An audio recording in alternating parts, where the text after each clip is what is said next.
Hello বন্ধুরা, welcome to game plan FC. তো finally IPL 2025-এ জন্য কেকেআর অর্থাৎ কলকাতা নাইট রাইডার্সের ক্যাপ্টেন কে হবে সেটা অ্যানাউন্স হয়ে গেল কিছুক্ষণ আগে। কিন্তু কেকেআরের পক্ষ থেকে অর্থাৎ কলকাতা নাইট রাইডার্সের পক্ষ থেকে আইপিএল 2025-এ কেকেআরের ক্যাপ্টেন এবং ভাইস ক্যাপ্টেন কে হতে চলেছে সেটা কিন্তু অ্যানাউন্স করা হয়ে গেছে। তো সেই বিষয় নিয়ে এই ভিডিওতে কথা বলবো। এছাড়াও কেকেআরের যিনি ক্যাপ্টেন হলেন সেই সিদ্ধান্তটা আমার কেমন লাগলো সেই নিয়েও কিছু কথা এই ভিডিওতে বলবো। এছাড়াও কলকাতা নাইট রাইডার্স দলের অর্থাৎ কেকেআর দলের আইপিএল 2025-এর জন্য নতুন জার্সি কী হবে সেটাও কিন্তু আজকে আমরা জানতে পেরে গিয়েছি তাদের পক্ষ থেকে, অর্থাৎ কলকাতা নাইট রাইডার্সের পক্ষ থেকে কিন্তু দারুণভাবে সেটা জানিয়ে দেওয়া হয়েছে এবং সেইটা নিয়েও আমি আমার মতামত এই ভিডিওতে জানাবো। তোমরাও ডেফিনেটলি এই ভিডিওটার কমেন্ট বক্সে তোমাদের মতামত জানাতে পারো।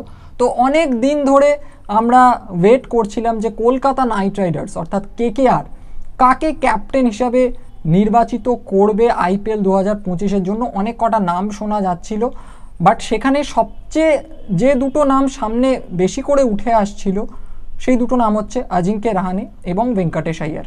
এই চ্যানেলেরই আগে একটা আমি ভিডিও করেছিলাম যে ভিডিওতে আমি আমার পার্সোনাল চয়েস জানিয়েছিলাম যে অজিঙ্ক্য রাহানে কেন আমার মতে কেকেআরের ক্যাপ্টেন হলে ভালো হয় আইপিএল 2025-এর জন্য। আমি আমার চয়েসটা জানিয়েছিলাম। অনেকে কিন্তু ভেঙ্কটেশ আইয়ারকেও ক্যাপ্টেন করার কথা বলেছিল, বাট আমি বলেছিলাম যে না, আইপিএল 2025-এর জন্য অজিঙ্ক্য রাহানে আমার মনে হয় ভালো ডিসিশন হবে ক্যাপ্টেন যদি করা হয় রাহানেকে, এবং সেটাই কিন্তু হলো। ফাইনালি কলকাতা নাইট রাইডার্স অর্থাৎ কেকেআর দলের ক্যাপ্টেন হলেন আইপিএল 2025-এর জন্য অজিঙ্ক্য রাহানে। তাকে কিন্তু ক্যাপ্টেন হিসাবে নির্বাচিত হয়েছেন তিনি, এবং ভাইস ক্যাপ্টেন করা হয়েছে ভেঙ্কটেশ আইয়ারকে। তো আমার মতে খুব ভালো একটা ডিসিশন। আমি তো ভেবেওছিলাম যে অজিঙ্ক্য রাহানে যদি ক্যাপ্টেন হন বেশ ভালো একটা ডিসিশন আমার ওপিনিয়ন অনুযায়ী হবে, এবং সেটাই হয়েছে। কেন ভালো হবে দেখো, অজিঙ্ক্য রাহানে এই মুহূর্তে কেকেআর দলের যে কটা ইন্ডিয়ান প্লেয়ার রয়েছে তার মধ্যে সবচেয়ে বেশি এক্সপিরিয়েন্সড প্লেয়ারটার নাম অজিঙ্ক্য রাহানে। ইন্ডিয়ান প্লেয়ারের কথা যদি আমি বলি তো সবচেয়ে এক্সপিরিয়েন্সড প্লেয়ারটার নাম অজিঙ্ক্য রাহানে। তার লিডারশিপ কোয়ালিটি রয়েছে এবং তিনি কিন্তু আইপিএলে ক্যাপ্টেন্সি করিয়েছেন, ক্যাপ্টেন্সির এক্সপিরিয়েন্স রয়েছে তার। এবং শুধুমাত্র আইপিএলের কোনো দলের ক্যাপ্টেন্সি করানো নয়, তিনি কিন্তু ইন্ডিয়ার ন্যাশনাল ক্রিকেট টিমকেও ক্যাপ্টেন্সি করিয়েছেন। তো সেই অভিজ্ঞতাটা কিন্তু কেকেআর কাজে লাগাতে পারবে, কলকাতা নাইট রাইডার্স কাজে লাগাতে পারবে বলে আমার মনে হয়েছিল। এবং এই যে ডিসিশনটা হয়েছে অজিঙ্ক্য রাহানেকে ক্যাপ্টেন করার আইপিএল 2025-এ কেকেআরের, সেটা কিন্তু আমি ভালো ডিসিশনই বলবো। আমার মতে খুব ভালো একটা ডিসিশন। নেক্সট ইয়ারে দেখা যাবে কি হয়, বাট এই ইয়ারের জন্য, এই সিজনটার জন্য, এই আইপিএলের সিজনের জন্য অজিঙ্ক্য রাহানে আমার মনে হয় বেস্ট চয়েস ছিল ক্যাপ্টেন হওয়ার, এবং তিনি কিন্তু হয়েছেন। তো এক্সপিরিয়েন্সের জন্য তো বটেই, এছাড়াও অজিঙ্ক্য রাহানের রিসেন্ট ফর্ম কিন্তু যথেষ্ট ভালো অজিঙ্ক্য রাহানের। এবং অজিঙ্ক্য রাহানের গাইডেন্সে এই ভেঙ্কটেশ আইয়ার যিনি ভাইস ক্যাপ্টেন হয়েছেন তিনি কিন্তু নিজেকে আরও তৈরি করতে পারবেন, আরও নিজেকে কিন্তু ডেভেলপ করতে পারবেন। ভেঙ্কটেশ আইয়ার কিন্তু ইন ফিউচার কেকেআরের ক্যাপ্টেন হতে পারেন, ডেফিনেটলি হতেই পারেন, কারণ অজিঙ্ক্য রাহানের বয়সটা কিন্তু 35-36 হয়ে গেল আই গেস। আমি যদি খুব একটা ভুল না করি, আই থিঙ্ক 35 বা 36 হবে অজিঙ্ক্য রাহানের এজ। তো অজিঙ্ক্য রাহানে যে নেক্সট 4-5 বছর কেকেআরের ক্যাপ্টেন থাকবেন বা থাকতে পারবেন সেরকমটা কিন্তু হবে না। একটা না একটা টাইমে কিন্তু অজিঙ্ক্য রাহানেকে ওখান থেকে সরতে হবে। অজিঙ্ক্য রাহানে হয়তো সরে যাবেন বা কেকেআর ম্যানেজমেন্টই হয়তো অজিঙ্ক্য রাহানেকে সরিয়ে দেবে। তো সেই জায়গায় ইন ফিউচার ভেঙ্কটেশ আইয়ার কিন্তু তখন ক্যাপ্টেন হতে পারবেন। এবং দেখো, ভেঙ্কটেশ আইয়ারকে কেকেআর প্রচুর টাকা খরচ করে মেগা অকশন থেকে দলে নিয়েছে। তো সেই টাকাটা যে তাকে দেওয়া হচ্ছে তার একটা প্রেশার অলরেডি ভেঙ্কটেশ আইয়ারের ওপর রয়েছে যে তাকে ভালো পারফর্ম করতে হবে। সেই প্রেশারটা ডেফিনেটলি ভেঙ্কটেশ আইয়ারের মধ্যে রয়েছে। এবার তার ওপর যদি তাকে ক্যাপ্টেন্সির একটা দায়িত্ব দেওয়া হয়, এমন একটা টিমের ক্যাপ্টেন্সি যে টিমটা আইপিএলে এতটা সফল, এবং গতবারে অর্থাৎ আইপিএল 2024-এ যে টিমটা চ্যাম্পিয়ন হয়েছে, তো সেই টিমটার ক্যাপ্টেন্সি যদি তাকে দিয়ে দেওয়া হয়, অতগুলো টাকা তিনি পেয়েছেন, সেটার একটা পারফরমেন্সের প্রেশার তার উপর থাকবে। তার উপর যদি ক্যাপ্টেন্সির দায়িত্ব তার উপর চাপিয়ে দেওয়া হয় তাহলে কিন্তু তিনি অনেকটা বেশি প্রেশারে পড়ে যাবেন, এবং তার ব্যাটিংটাই কিন্তু সেটা এফেক্ট করতে পারতো আর কি। তার ব্যাটিংটা কিন্তু এফেক্ট করতে পারতো। তো আমার মনে হয় এটা খুব ভালো একটা ডিসিশন যে অজিঙ্ক্য রাহানে যিনি প্রেশারকে অ্যাবজর্ব করতে পারবেন এক্সপিরিয়েন্সড ক্রিকেটার এবং নতুন করে তার উপর কোনো প্রেশার পড়বে না ক্যাপ্টেন্সির, কারণ অলরেডি তিনি ক্যাপ্টেন্সি করেছেন অনেক জায়গায়।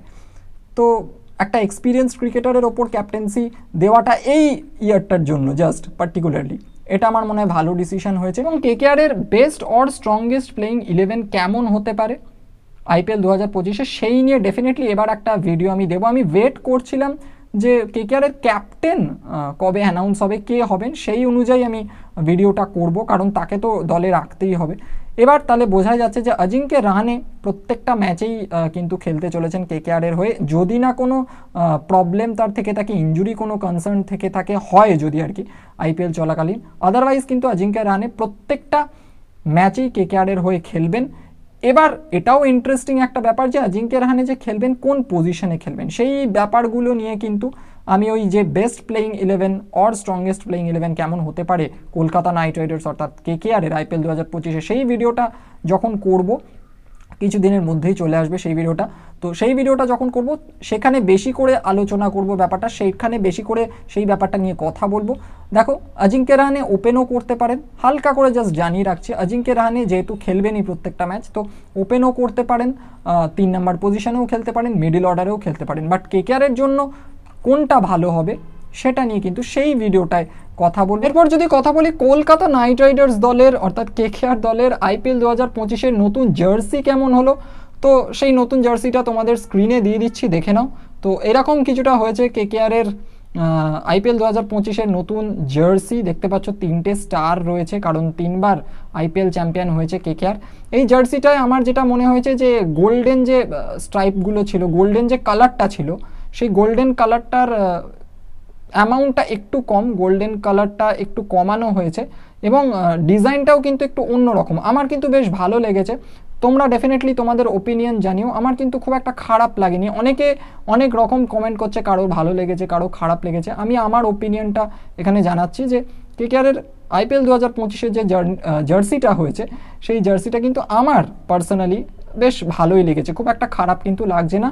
এবং সবচেয়ে ভালো লাগবে যখন কোনো কেকেআরের ব্যাটসম্যান আইপিএল 2025-এ এই জার্সিটা পরে, গোল্ডেন কালারের হেলমেট পরে, গোল্ডেন গ্লাভস ইউজ করে, গোল্ডেন কালারের প্যাড পরে যখন ব্যাটিং করতে নামবে, সেটা কিন্তু দুর্দান্ত দেখতে লাগবে। এমনি পার্পলের সাথে গোল্ডেনের কম্বিনেশনটা খুব ভালো যায়, কেকেআরের জার্সি যে কম্বিনেশনটা, কালার কম্বিনেশনটা সেটা এমনি দুর্দান্ত। এবারের যে জার্সির প্যাটার্নটা সেটা কিন্তু সত্যি আমার খুব ভালো লেগেছে। এবার তোমরা তোমাদের পার্সোনাল ওপিনিয়ন এই কেকেআরের জার্সি সম্পর্কে আইপিএল 2025-এ সেটা কিন্তু ডেফিনেটলি এই ভিডিওটার কমেন্ট বক্সে জানাতে ভুলবে না। তো এই ভিডিওটা কেমন লাগলো তোমরা ডেফিনেটলি জানিও, যদি ভিডিওটা ভালো লাগে অবশ্যই ভিডিওটাকে একটা লাইক করে দিও, ভিডিওটাকে শেয়ার করে দিও। তোমাদের কিছু বক্তব্য থাকলে ডেফিনেটলি এই ভিডিওটার কমেন্ট বক্সে জানিও। তোমরাও জানিও যে তোমরা কতটা খুশি বা কতটা অখুশি কেকেআরের এই যে ক্যাপ্টেন হয়েছেন আইপিএল 2025-এ অজিঙ্ক্য রাহানে, ভাইস ক্যাপ্টেন হয়েছেন ভেঙ্কটেশ আইয়ার, সেই ডিসিশনগুলো নিয়ে তোমরা কতটা খুশি বা অখুশি, তোমাদের এক্সপেকটেশন কী ছিল, কি ভেবেছিলে, সেগুলো ডেফিনেটলি তোমাদের ওপিনিয়নগুলো ইম্পর্টেন্ট। তো তোমরাও তোমাদের ওপিনিয়নগুলো এই ভিডিওটার কমেন্ট বক্সে দিও এবং তার সাথে সাথে কেকেআরের জার্সি, নতুন জার্সি আইপিএল 2025-এর জন্য সেটা তোমাদের কেমন লাগলো সেটাও অবশ্যই এই ভিডিওটার কমেন্ট বক্সে জানিও। তো এই ভিডিওটা এখানেই শেষ করছি। যাওয়ার আগে আরেকটা কথা বলবো, যারা এই চ্যানেলে নতুন এখনও চ্যানেলটাকে সাবস্ক্রাইব করোনি তারা চ্যানেলটাকে সাবস্ক্রাইব করে পাশের বেল আইকনটাকে প্রেস করে অলে ক্লিক করে দিও, যাতে এই চ্যানেলের প্রত্যেকটি নতুন ভিডিওর নোটিফিকেশন তোমরা সঠিক সময় পেয়ে যেতে পারো। তো দেখা হচ্ছে পরের ভিডিওতে, এখনকার মতো টাটা।